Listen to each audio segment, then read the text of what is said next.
दो कन्याएं थी छोटी छोटी, बहुत ध्यान से सुनना। एक राजा की बेटी थी और एक ब्राह्मण की बेटी थी, दोनों सखा थी, आपस में मित्र थी।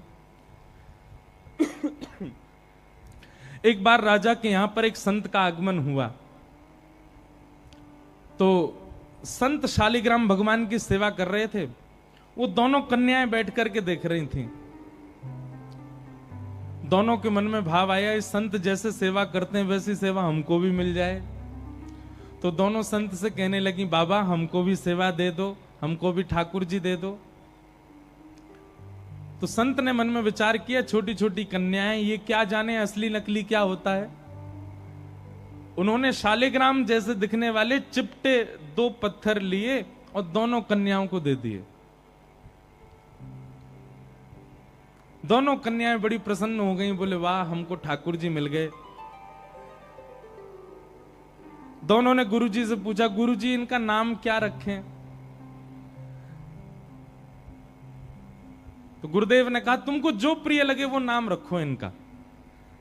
तो कन्याएं जो वो बड़े चिकने से पत्थर थे, तो एक आध बार हाथ से फिसल गए। तो एक कन्या ने कहा, बोले इनका नाम रखते हैं सिलपिल्ले भगवान। कौन से भगवान? और दोनों ने अपने ठाकुर जी का नाम रख दिया सिलपिल्ले। ये कोई ऐसी कथा नहीं, भक्तमाल जी में कथा है ये। तो सिलपिल्ले भगवान, दोनों कन्याओं के सिलपिल्ले भगवान हो गए। अब दोनों कन्याओं के साथ में कैसी घटना घटी? तो जो ब्राह्मण कन्या थी, जब थोड़ी बड़ी हो गई, सिलपिल्ले भगवान की सेवा करती थी, उसके 2 भाई थे, दोनों भाइयों में विवाद हो गया, दोनों भाई अलग अलग रहने लगे। एक दिन विवाद के कारण बड़े भाई ने छोटे भाई के घर में आकर के लूट मार करी, उसको मार पीटा और घर का सारा सामान हड़प के ले गया। उसी सामान में बहन के सिलपिल्ले भगवान भी ले गया। और बहन तो बेचारी रोने लगी, उसके तो ऐसे प्राण हो गए मानो बस अब जीवित ही नहीं रह पाएगी ठाकुर जी के बिना। रोने लगी, भैया से कहने लगी, भैया बोला पूरा घर लुट गया, उसकी तुझको चिंता नहीं, वो तेरे पत्थर के भगवान खो गए उनके लिए रो रही है। बोले वो पत्थर नहीं है, मेरे प्राण है, मेरे जीवन है, वो नहीं मिले तो मैं प्राण निकल जाएंगे मेरे।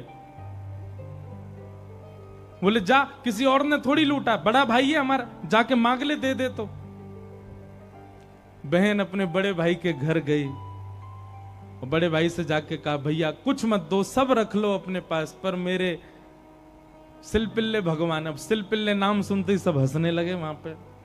और जितने भी उसके भाई के साथ, वो तो गुंडा प्रवृत्ति का था, उसके साथ में जितने भी लोग सब हंसने लगे। अच्छा क्या नाम तुम्हारे ठाकुर जी का? बोले सिलपिल्ले भगवान।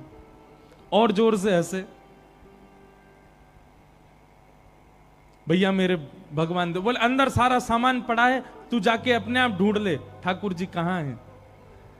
अंदर जाने लगी तो एक जो उसके भाई का पूरा गैंग था, उसमें से एक बोला, अगर तेरी इतनी भक्ति है कि तू अपने भगवान के बगैर नहीं रह पा रही, तू यहीं खड़ी खड़ी बुला ले, तेरे ठाकुर जी अपने आप ही निकल के आ जाएं।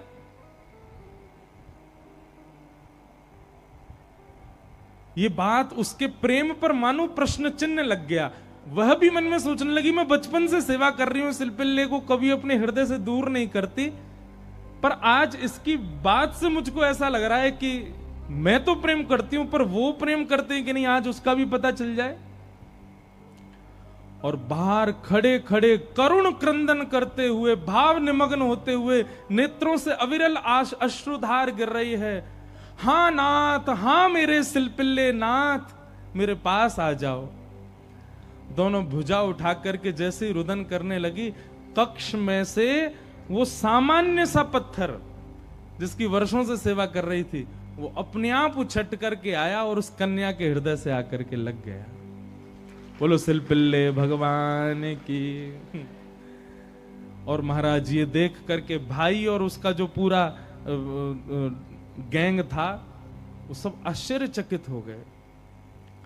परिणाम ये हुआ कि सब लोगों ने अपनी सब सामग्री जो उसके भाई की लूट ली थी, सब इकट्ठी करके दे आए। बोले भैया हम तो ऐसी समझते थे, पर आज वास्तव में हमने भक्ति का दर्शन किया। अब राजकन्या जो थी, उसके सिलपिल्ले भगवान, उनके साथ कैसी घटना घटी? कन्या का विवाह हुआ और जिस पुरुष के साथ में विवाह हुआ वो किसी भी रूप से भक्त नहीं था, ना वो भक्त था ना उसका परिवार भक्त था। कन्या ने विवाह के लिए मना तो किया पर माता पिता नहीं माने, विवाह कर दिया। अब वो तो बस अपने सिलपिल्ले भगवान को हृदय से लगा के रहे, बोले कि मुझे पता है ये मेरा पति और ये परिवार पूरा जो है ये बिल्कुल भी भक्ति भाव इनके चित्त में नहीं है, पर नाथ बस आप मेरे साथ रहोगे तो मैं पूरा जीवन निकाल लूंगी। अब जिससे उसका ब्याह हुआ था वो तो काम क्रोध लोभ मोह सब था उसके अंदर, वो तो इसी कारण से विवाह कर रहा था, भोग वृत्ति थी उसकी। लेकिन कन्या के चित्त में यह भाव था कि भाई ये वैष्णव नहीं है, इसको तो मैं स्पर्श भी नहीं करने दूं अपना।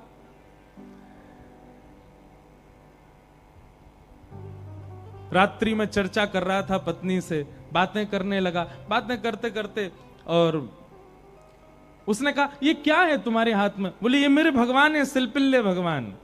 उस सिलपिल्ले नाम सुनते ही इतना हंसा, हंसते हंसते बिस्तर से गिर गया। बोले कौन है? सिलपिल्ले भगवान।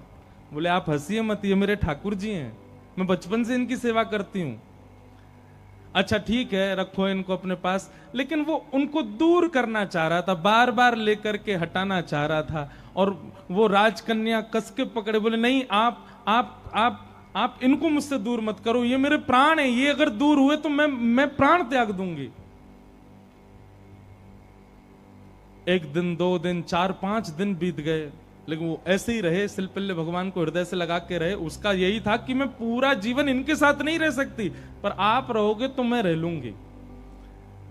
एक दिन उस राजकुमार को क्रोध आया और उसने जब हठ पूर्वक हाथ हटाए और वो सिलपिल्ले भगवान को खींच करके और बाहर एक सरोवर था, सरोवर में फेंक दिया।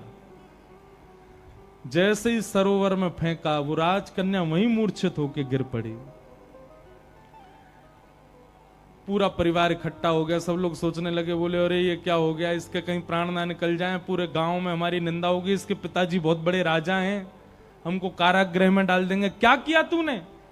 बोले कुछ नहीं, पत्थर लगाए, बैठी रहती थी, मैंने फेंक दिया तो नाटक कर रही है मूर्छा की।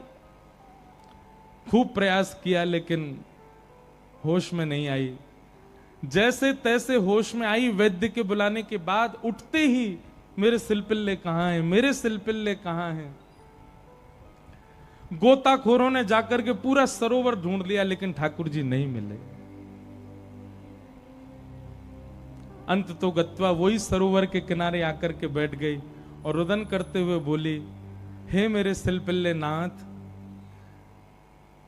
यदि मैंने वास्तव में बाल्यकाल से आपको अपना प्रियतम मान करके भेजा हो, आपकी निष्ठा से सेवा की हो, तो आप कृपा करके मेरे पास आ जाना।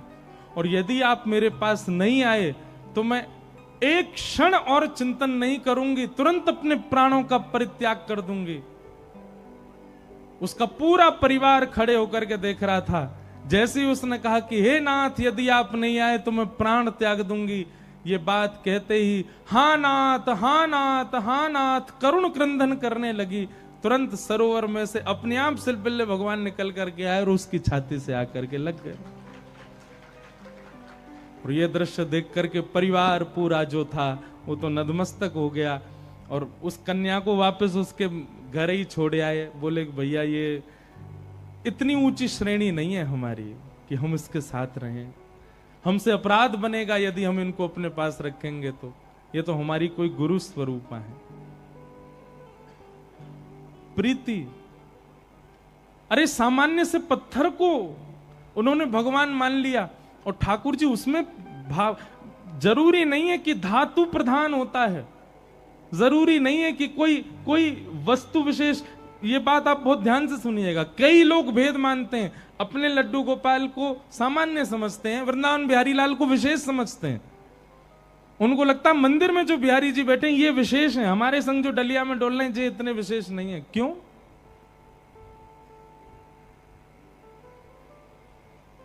ये भेद दृष्टि मत रखो। वो बिहारी जी जितने श्रेष्ठ हैं उतने ही श्रेष्ठ आपके ठाकुर जी हैं। ये विश्वास प्रगाढ़ रखो अपने ठाकुर जी के प्रति, ये भाव प्रगाढ़ रखो। तो भैया संसार में हर वो वस्तु चली जाएगी आपसे दूर जिसको आप स्नेह भरी दृष्टि से देख लोगे। इसलिए स्नेह भरी दृष्टि से देखना है तो केवल ठाकुर जी को, उनकी लीला को, उनके धाम को, उनके प्रसाद को और उनके जनों को ही देखो। और या फिर जिससे स्नेह हो रहा हो, चाहे वो पुत्र हो, पुत्री हो, माता हो, पिता हो, मित्र हो, यार हो, कोई भी हो, उसको भगवत भक्त बनाओ। क्योंकि भगवत भक्त बनने के बाद उससे स्नेह हो तो भी वो स्थिर तो रहेगा। आप वैष्णव हैं और वो संसारी है, तो कोई भी संबंध क्यों ना हो स्थिर नहीं रहेगा, जाएगा। चला चलेति संसारे धर्म एको ही निश्चल। तो लक्ष्मी की बात हो रही है। लक्ष्मी ही रुक्मिणी जी के रूप में आई और उनका विवाह भगवान श्री कृष्ण के साथ हुआ। आगे भागवत जी